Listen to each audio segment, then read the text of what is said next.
Assalamualaikum warahmatullahi wabarakatuh. A'udzu billahi minasyaitonir rajim. Bismillahirrahmanirrahim.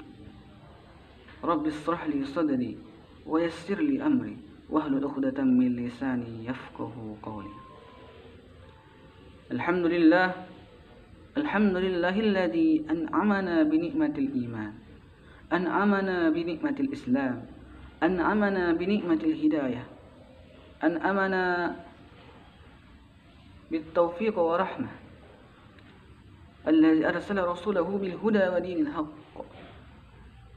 ليظهره على الدين كله ولو كره المشركون ولو كره المنافقون ولو كره الكافرون نشهد أن لا إله إلا الله ونشهد أن محمدا عبده ورسوله الذي لا نبي بعده Allahumma salli wa sallim wa barik ala sayyidina Muhammad wa ala ali sayyidina Muhammad.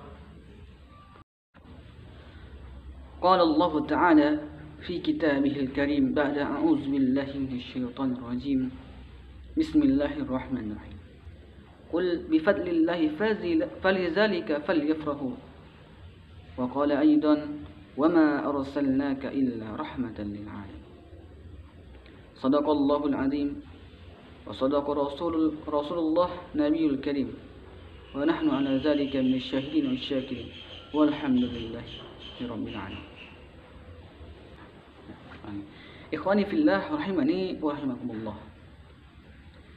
Puji syukur kita kepada Allah Subhanahu wa taala yang mana Allah Subhanahu wa taala beri kepada kita kenikmatan, terutama nikmat keimanan serta nikmat keislaman. Dan salah satu nikmat yang terbesar yang Allah berikan kepada kita adalah Allah Subhanahu wa ta'ala menurunkan kepada kita risalah, yang mana risalah ini dibawa oleh seorang yang sangat mulia, yang mana beliau itu adalah baginda kita, sang Rasul akhir zaman, yang mana tidak ada lagi Rasul dan Nabi setelah beliau. Beliau adalah Nabi baginda besar kita Muhammad sallallahu alaihi wasallam. Allahumma shalli wa sallim wa barik alaihi. Ikhwani fillah rahimani wa rahimakumullah. Di kesempatan yang mulia ini, kita akan sama-sama kembali mengingat, kita akan sama kembali mengambil ibrah pelajaran daripada napak tilasi sejarah kehidupan Rasulullah sallallahu alaihi wasallam, yang mana beliau ini merupakan suri tauladan yang sangat baik untuk dicontoh, karena beliau adalah contoh manusia yang sempurna yang Allah hadirkan kepada kita agar supaya kita teladani.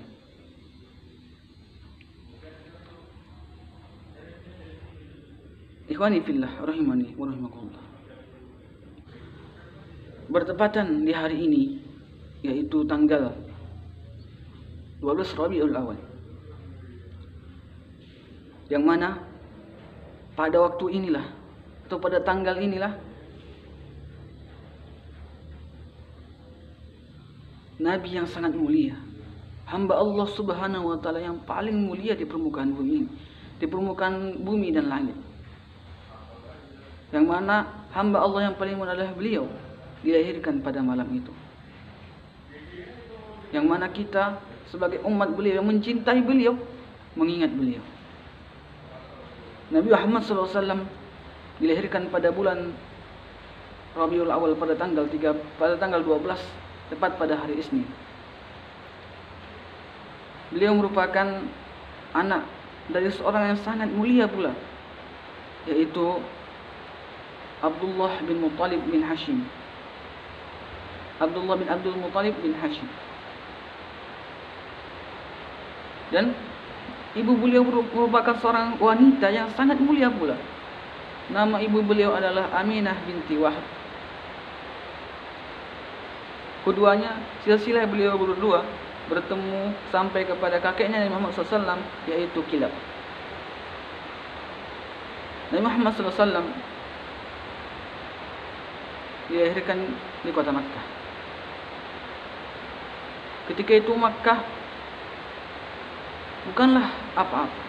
Makkah hanyalah sebuah gurun pasir yang menjadi tempat banyak orang ke sana karena ada Baitullah di sana. Mereka menggunakan milah atau risalahnya Nabi Ibrahim alaihissalam. Akan tetapi karena tidak adanya lagi kenabian, sehingga lambat laun akhirnya terjadilah kesesatan di mana-mana. Sehingga orang-orang mulai meninggalkan milahnya Ibrahim dan meninggalkan risalah Nabi Ibrahim tersebut. Sehingga banyak di antara mereka yang menyembah berhala. Banyak di antara mereka yang suka merampok, sehingga zaman tersebut dikenal dengan zaman jahiliyah. Kakek beliau yaitu Abdul Muthalib merupakan seorang tokoh yang sangat penting, tokoh yang sangat dihormati di kalangan kaum Quraisy.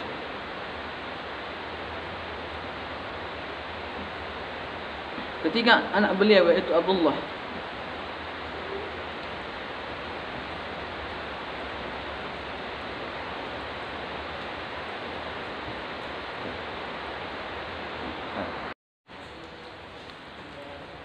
beberapa waktu sebelum Nabi Muhammad SAW lahir, terjadilah suatu kejadian yang sangat luar biasa, yaitu tahun Fil, yang mana saat itu pasukan Abraha atau dikenal dengan pasukan gajah datang menyerang Ka'bah, menyerang Mekah. Karena pada saat itu orang-orang banyak sekali datang ke Ka'bah, sehingga Raja Abraha murka karena bangunan tandingan yang ia bangun, yaitu sebuah gereja yang sangat megah, tidak ada yang mendatangi, atau lebih sedikit didatangi dibandingkan dengan Ka'bah. Karena itu kemudian Abraha akhirnya mengerahkan seluruh pasukannya untuk menghancurkan Ka'bah. Akan tetapi Allah Subhanahu wa taala akhirnya memusnahkan mereka, sebagaimana diceritakan dalam surah Al-Fil ayat 1 sampai 5. Sehingga mereka itu menjadi seperti dedaunan yang dimakan oleh ulat, sehingga mereka semua musnah dan binasa. Nabi Muhammad SAW lahir dalam keadaan yang sangat ajaib sekali. Ibu beliau tidak merasakan rasa sakit sama sekali. Dan ketika beliau lahir, terjadilah suatu kejadian yang sangat luar biasa. Ketika itu terjadi, ketika beliau lahir, maka api yang menjadi sembahannya orang-orang Majusi ketika itu, yang telah hidup, yang telah menyala selama beribu-ribu tahun, akhirnya mati padam. Dan kota-kota, sumur-sumur banyak yang mengering. Sumur-sumur yang dikatakan oleh orang abadi tiba-tiba mengering, dan bangunan yang dikatakan orang kokoh tiba-tiba runtuh. Dan diceritakan dalam Al-Quran pula bahwasanya pada saat itu langit pun Allah Subhanahu wa taala perketat penjagaannya.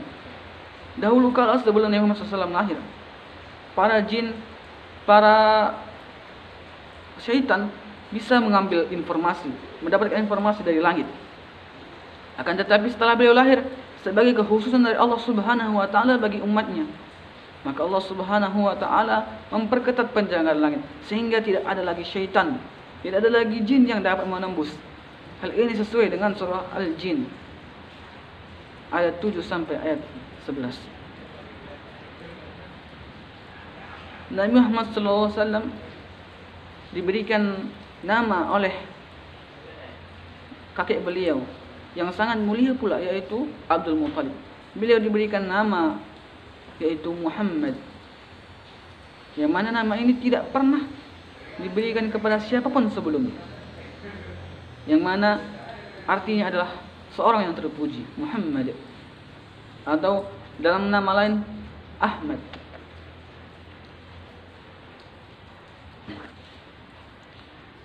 Nabi Muhammad SAW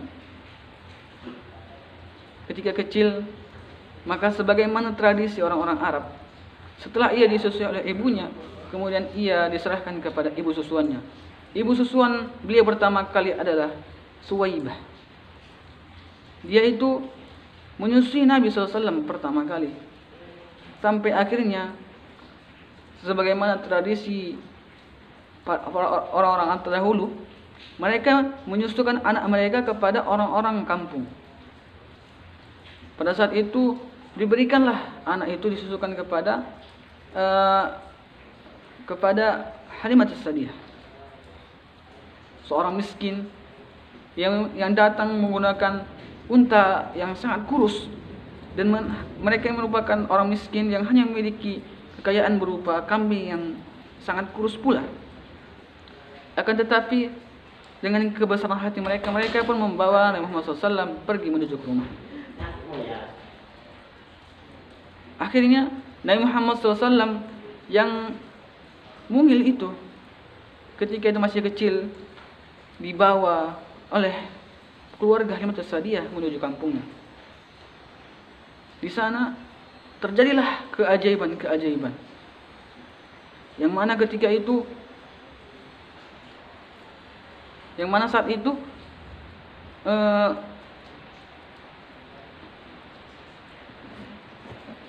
pada saat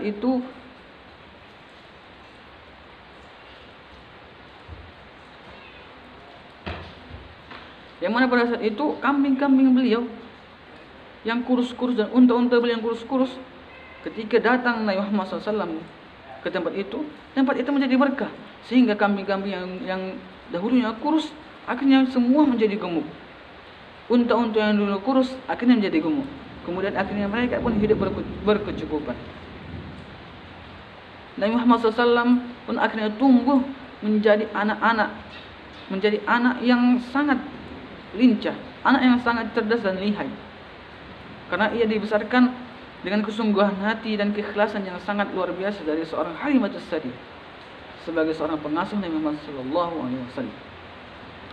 Tatkala umur beliau 4 atau 5 tahun, terjadilah sesuatu, yaitu ketika Nabi Muhammad SAW beserta kawan-kawannya sedang bermain-main, akhirnya datanglah sesosok pemuda, yaitu jelmaan malaikat Jibril beserta malaikat lainnya, datang membawa Muhammad SAW. Kemudian setelah dibawa, akhirnya tergeletakkan di tanah, kemudian dibelah dadanya dalam rangka untuk menghilangkan rasa-rasa jorok, rasa-rasa kufur, rasa-rasa kotoran hati di dalam hati Nabi Muhammad SAW. Dan seketika itu pula teman-teman beliau ini melaporkan kejadian itu kepada Halimatus Sa'diyah. Dan setelah itu akhirnya Halimatus Sa'diyah pun syok, dan ternyata Nabi Muhammad masih hidup dan masih dalam keadaan baik-baik saja. Kemudian beliau pun mengembalikan Nabi Muhammad SAW kepada ibu beliau tercinta, yaitu Aminah binti Wahab. Sehingga kembalilah Nabi Muhammad SAW ke pangkuan beliau. Dan beliau pun akhirnya membawa Nabi Muhammad SAW menuju Yasrib atau Madinah kita kenal sekarang. Dalam rangka apa? Dalam rangka untuk mengenalkan, untuk berziarah kepada makam ayahnya Nabi Muhammad SAW yang telah meninggal saat Nabi Muhammad SAW masih berumur 6 bulan dalam kandungan. Maka pergilah Rasulullah SAW yang masih kecil ketika itu bersama sang ibu menuju Yasrib untuk berziarah. Dan tatkala di perjalanan, mereka pun akhirnya singgah ke tempat paman-paman beliau dari sukunya ibu beliau. Setelah berziarah, dan akhirnya mereka pun kembali menuju Makkah yang ditemani oleh pembantu beliau bernama Ummu Aiman. Sekembalinya ke Mekah, ternyata belum sampai ke Mekah, di tengah perjalanan, yaitu letaknya di desa Abwa, ternyata Allah Subhanahu wa Ta'ala akhirnya memanggil beliau, yaitu ibunya Nabi Muhammad SAW, sehingga genaplah Nabi Muhammad SAW menjadi seorang anak yang yatim dan piatu. Sehingga ketika sampai ke Makkah, maka akhirnya Nabi Muhammad SAW akhirnya diasuh oleh kakek beliau, yaitu Abdul Muttalib yang mana beliau ini sangat cinta dan sangat sayang kepada Nabi Muhammad SAW. Ternyata Allah Subhanahu wa Ta'ala memanggil pula kakek beliau ini menuju kehadiratnya. Selama 2 tahun kira-kira, kurang lebih Nabi Muhammad SAW hidup bersama kakek beliau. Akhirnya pada umur 8 tahun Allah Subhanahu wa Ta'ala panggil kakek beliau menuju rahmatnya. Kemudian kakek beliau ini berpesan agar supaya mengasuhnya setelah ia nanti ialah paman beliau, saudara kandungnya, ayah beliau, yaitu Abu Talib. Abu Talib pun mengasuh Nabi Muhammad SAW semenjak kakeknya meninggal. Semenjak itu ia mengasuh Nabi Muhammad SAW itu sebagaimana layaknya mengasuh anak-anaknya. Bahkan dia lebih cinta kepada Nabi Muhammad SAW daripada anak-anaknya. Singkat cerita, akhirnya ketika pada umur 12 tahun, Nabi Muhammad SAW ketika itu sudah sering mengembala. Dan pada umur 12 tahun itu Nabi Muhammad SAW diajarkan atau ikut berniaga menuju luar negeri. Atau istilah kita sekarang sedang berkelana untuk ekspor ke luar negeri. Belum sampai ke tempat tujuan yaitu Syam, mereka bertemu dengan seorang pendeta, seorang rahib yang bernama Buhairah. Kemudian dia bingung melihat Nabi Muhammad SAW. Dia melihat bahwasanya Nabi Muhammad SAW ini adalah fisik atau ciri-ciri seorang nabi. Kemudian setelah diceritakan oleh Abu Talib bahwasanya dia ini adalah anaknya saudara kandungnya, dan sebenarnya Nabi Muhammad SAW ini adalah keponakannya, dan diceritakan semuanya, maka akhirnya Buhairah berkata, "Gak usahlah, janganlah pergi ke Syam. Aku takut nanti mereka akan mencelakakannya, karena mereka tahu bahwasanya dia ini adalah seorang nabi. Dia memiliki tanda-tanda seorang nabi. Yang mana saat itu kemana saja beliau pergi, maka awan selalu pergi datang untuk menaunginya." Kemudian Buhairah, pendeta ini berkata bahwasanya andai kata saya memiliki umur yang panjang, maka saya ingin melindungi beliau nanti saat-saat beliau nanti diusir oleh kaumnya, saat-saat nanti beliau itu mendapatkan tekanan serta siksaan dari kaumnya, jika Allah menghendaki, katanya. Akhirnya mendengar perkataan pendeta tadi, akhirnya mereka kembali menuju Makkah Al-Mukarramah.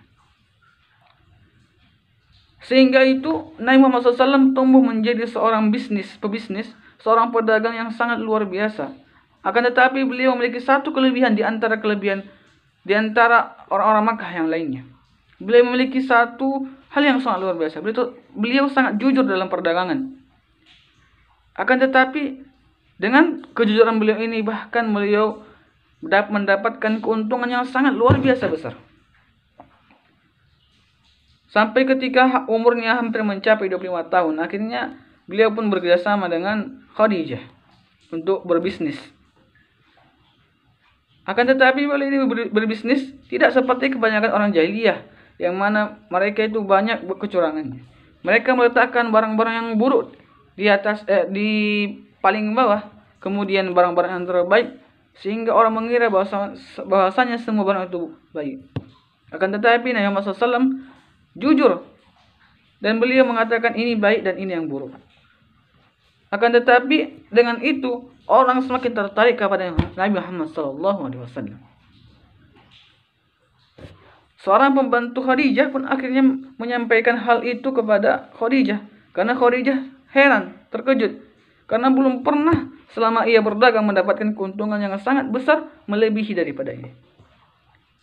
Kemudian ternyata jatuh hatilah Sayyidah Khadijah kepada baginda Nabi Muhammad SAW.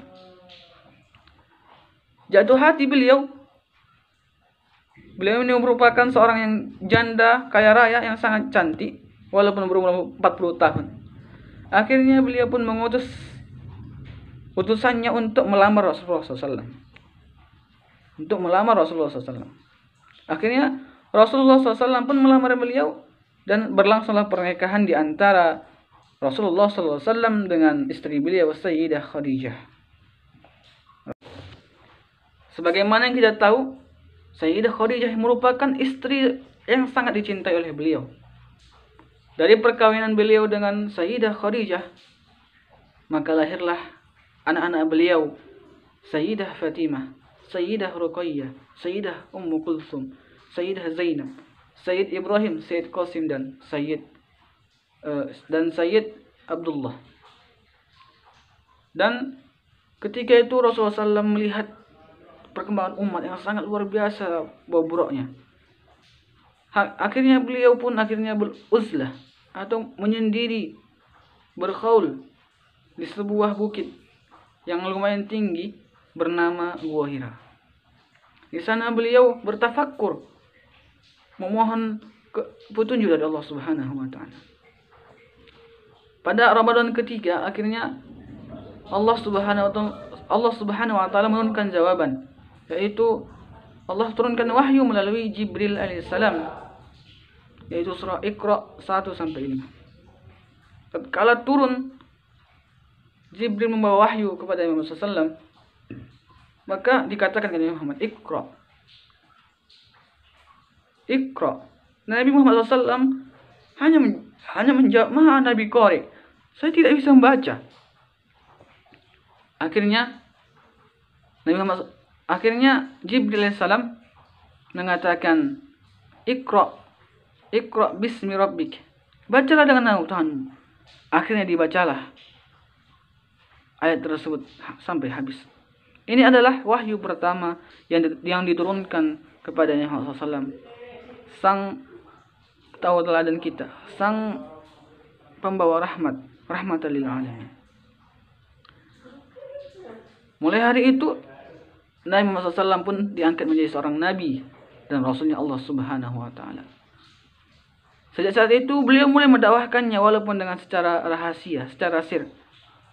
Setelah itu beliau pulang ke rumah dan akhirnya beliau mendakwahi istri beliau, menceritakannya kepada istri beliau. Kemudian istri beliau pun mengukuhkan beliau sehingga beliau yakin. Dan Khadijah pun menjadi wanita pertama yang masuk Islam. Kemudian begitu seterusnya. Beberapa saat kemudian turunlah wahyu surah Al-Muddatsir 1-5. Dari dakwah beliau ini, akhirnya mulailah banyak orang-orang yang masuk Islam, yang terkenal dengan As-Sabiqun Al-Awwalun. Mereka itu diantaranya adalah Abu Bakar, Utsman, Ali, Abdurrahman bin Auf, dan sahabat lain-lainnya. Sehingga akan tetapi ketika itu dakwah belum dilakukan secara terang-terangan, akan tetapi secara rahasia. Barulah ketika Allah Subhanahu wa taala turunkan Al-Qur'an surah Asy-Syu'ara ayat ke-214, yaitu yang berbunyi, A'udzubillahi minasyaitonirrajim wa anzir 'ashiratakal aqrabin. Dan peringatilah dan dakwahilah keluarga-keluarga terdekatmu. Sejak saat itulah mulailah diadakan dakwah secara terang-terangan. Kemudian sebagaimana Allah firmankan agar Nabi mendakwahi keluarga beliau, beliau pun akhirnya datang untuk memanggil dan melakukan pertemuan kepada keluarga besar beliau, yaitu Bani Hashim dan Bani Muthalib. Akan tetapi di sana beliau sedikit banyaknya mendapatkan pertentangan, terutama dari paman beliau, yaitu Abu Jahal yang sangat menolak beliau, dan Abu Lahab. Akan tetapi paman beliau Abu Talib sangat sayang kepada beliau dan beliau selalu membelanya. Setelah itu Nabi Muhammad SAW pun suatu ketika pergi menuju suatu bukit, yaitu Bukit Safa. Di sana beliau memanggil khalayak ramai dan beliau berkata, seandainya aku katakan bahwasanya di belakang gunung ini ada pasukan yang sangat luar biasa banyaknya, dan mereka menggunakan alat senjata yang lengkap. Apakah kalian percaya kepadaku? Kemudian mereka berkata, pastilah kalian percaya kepada Muhammad. Engkau adalah seorang yang sangat terpercaya dan amanah. Engkaulah yang bergelar Al-Amin, yang sangat dipercaya. Kemudian Nabi Muhammad SAW pun berkata kepada halayak ramai tersebut, ketahuilah sesungguhnya Allah Subhanahu wa taala telah mewahyukan kepadaku bahwasanya Allah adalah satu dan tidak ada Tuhan melainkan Allah, dan aku adalah utusannya Allah Subhanahu wa taala. Oleh karena itu, ikutilah aku, kata Nabi SAW kepada halayak ramai ketika itu. Akan tetapi paman beliau, yaitu Abu Lahab, malah balik mengejek beliau dengan kata-kata yang kasar, sehingga turunlah surah Al-Lahab kepada beliau. Akhirnya tahun demi tahun ternyata dakwah makin sulit. Makin banyak rintangan yang dihadapi oleh Nabi SAW. Akan tetapi Allah Subhanahu wa taala mengokohkan Nabi Muhammad SAW agar supaya tidak menghiraukan gangguan-gangguan tersebut. Akhirnya, karena ternyata dakwah Islam itu semakin pesat perkembangannya, maka para petinggi-petinggi kaum Quraisy pun akhirnya berunding untuk supaya agar menghentikan dakwah Nabi Muhammad SAW. Akhirnya diutuslah beberapa orang untuk memberikan hadiah kepada Nabi Muhammad SAW. Diberikan hadiah untuk apa? Agar supaya Nabi Muhammad SAW mau menghentikan dakwah beliau. Dikatakan kepada beliau bahasanya, apa yang beliau inginkan? Apakah beliau ingin kekayaan agar supaya beliau dijadikan orang terkaya di Makkah atau bahkan di seluruh Arab? Atau ingin beliau menjadi seorang raja, maka beliau akan dijadikan raja oleh mereka? Atau ia ingin memiliki seorang wanita yang paling cantik, akan dijadikan oleh mereka? Ataukah karena dia sedang terkena sihir atau dukun, akan dicarikan orang yang pintar yang bisa mengobati beliau? Akan tetapi itu semua ditolak mentah-mentah oleh beliau. Kemudian karena hal tersebut tidak berhasil, akhirnya para petinggi kaum Quraisy pun mendesak paman beliau, yaitu Abu Talib, agar supaya mau membujuk Nabi SAW untuk tidak berdakwah. Akhirnya berkatalah Abu Talib kepada keponakannya tercinta agar supaya menghentikan dakwah ini, karena ia sangat sayang kepada Nabi Muhammad dan tidak ingin kehilangan beliau. Akan tetapi suatu kata-kata yang sangat luar biasa yang diucapkan oleh Nabi Muhammad SAW.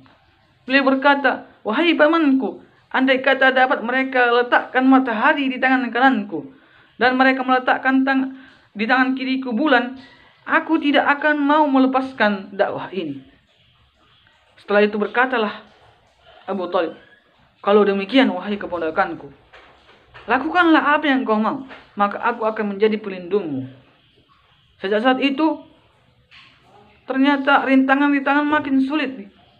Akhirnya sampai kepada puncaknya, akhirnya datanglah para petinggi Quraisy untuk berunding kepada Nabi SAW. Mereka berkata, wahai Muhammad, bagaimana jika kami menyembah Tuhanmu beberapa waktu, lalu kamu juga menyembah Tuhan kami beberapa waktu, dan begitu seterusnya.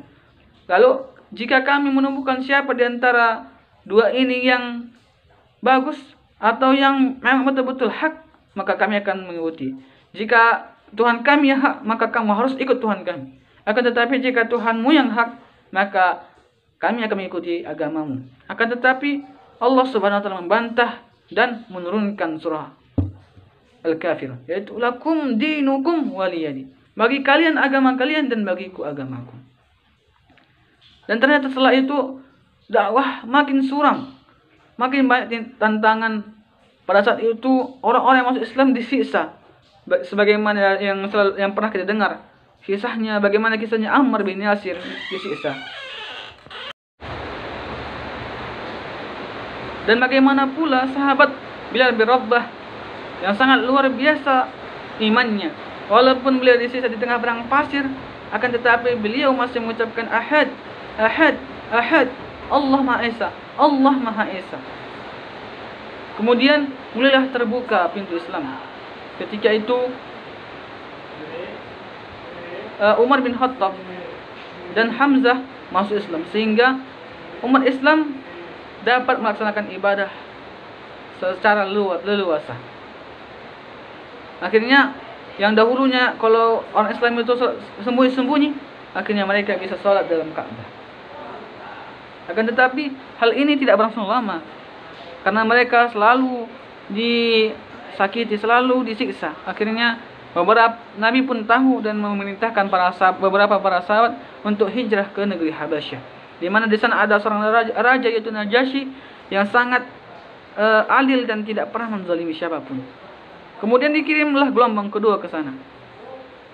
Setelah itu akhirnya Nabi Muhammad SAW pun ingin mengembangkan dakwah beliau, dan beliau pun pergi berdakwah kepada kabilah-kabilah, kepada suku-suku Arab yang lainnya. Kemudian beliau berdakwah ke Taif disertai dengan sahabat beliau. Akan tetapi apa yang terjadi di Taif? Di sana beliau tidak diterima dakwahnya. Bukan hanya saja tidak diterima, akan tetapi beliau di sana dilempari dengan batu kerikil, dengan tai bahkan.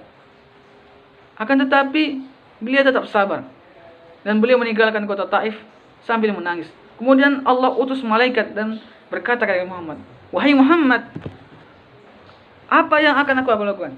Apakah aku harus menghancurkan gunung ini dan aku timpakan kepada mereka?" Akan tetapi apa kata Muhammad? Jangan. Aku berharap bahwasanya Allah Subhanahu wa taala akan jadikan anak cucu mereka nanti penduduk negeri ini menjadi orang-orang yang muslim, orang-orang yang beriman kepada Allah. Dan benar saja, Taif menjadi negeri Islam, negeri muslim yang seluruh penduduknya beragama Islam dan beriman kepada Allah Subhanahu wa taala. Akhirnya setelah beliau berdakwah, pada suatu ketika pada tahun 11 kenabian, beliau berjumpa dengan orang-orang yang berasal dari Yathrib, yaitu Madinah. Pemuda-pemuda ini Rasul dakwahi dan ajarkan Islam sehingga mereka masuk Islam. Yang mana pada suatu hari nanti mereka akan menyebarkan agama Islam secara luas di Madinah, yang mana Madinah nantinya akan menjadi basis Islam yang sangat luar biasa besarnya. Kemudian setelah itu Nabi Muhammad SAW setelah masa-masa sulit itu ditambah lagi dengan sesuatu yang sangat luar biasa pedihnya, yaitu yang kita kenal dengan amul husni, yaitu saat-saat dimana yang sangat sedih, yaitu meninggalnya istri beliau tercinta yaitu Khadijah radhiyallahu anha, dan paman beliau yang sangat beliau cintai yang melindungi beliau, yang mana beliau sangat sedih hati sekali karena paman beliau Abu Thalib itu tidak mengucapkan la ilaha illallah, tidak masuk Islam. Bahkan setelah beliau berusaha, dikarenakan paman-paman beliau lainnya yaitu Abu Jahal dan Abu Lahab, beliau sangat bersedih hati, sehingga tahun itu dinamakan dengan Amul Husni. Kemudian setelah itu Allah Subhanahu wa taala mengetahui hal ini, maka Allah berikan hadiah kepada Imam Muhammad SAW agar supaya menjadi pelipur lara Nabi Muhammad SAW, agar beliau tidak selalu dalam kesedihannya. Allah hadiahkan Isra Mi'raj. Allah Subhanahu wa taala perjalankan Nabi Muhammad SAW dari Makkah menuju Masjidil Aqsa. Kemudian dari Masjidil Aqsa Allah Subhanahu wa taala angkat Nabi Muhammad SAW menuju langit hingga ke Sidratul Muntaha, yang mana pada saat inilah perintah salat diwajibkan, yaitu perintah salat 5 kali dalam sehari.